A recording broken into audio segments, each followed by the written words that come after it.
The peace talks between Pakistan and Afghanistan have failed. Both sides have blamed each other for the breakdown and accused the other of not acting in good faith. The Taliban-led government in Afghanistan blamed Pakistan's irresponsible and cooperative spirit for the failure of the talks. Government spokesperson Zabiullah Mujahid says that Pakistan was not willing to accept any responsibilities for either Afghanistan's security or its own security during the talks, and attempted to shift all responsibility for its security to the Afghan government. He, however, added that the ceasefire with Pakistan will hold.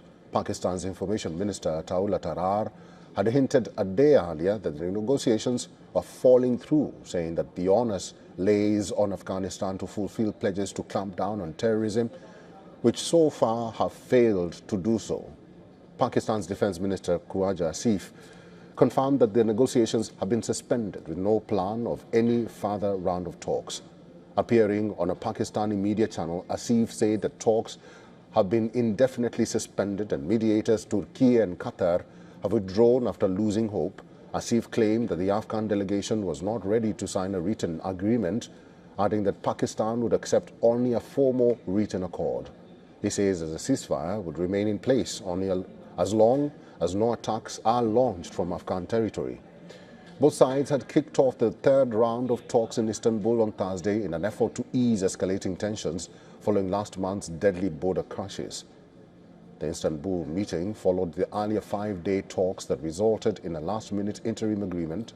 Earlier, Afghan delegation had presented its demands to the Pakistani side. According to Afghanistan-based Tolo News, the Afghan delegation told mediators that Pakistani territory and airspace should not be used by a third country or by ISIS against Afghanistan. But Pakistan reportedly rejected this proposal. On the other hand, the Pakistani delegation had demanded that Afghanistan allows the transfer of the Tehreek-e-Taliban Pakistan members to Afghanistan. However, Kabul has maintained that it has nothing to do with them. The two countries agreed to a ceasefire on October 19th in Qatar. They agreed to put in place a monitoring and verification mechanism to ensure maintenance of peace and imposing penalties on the violating party.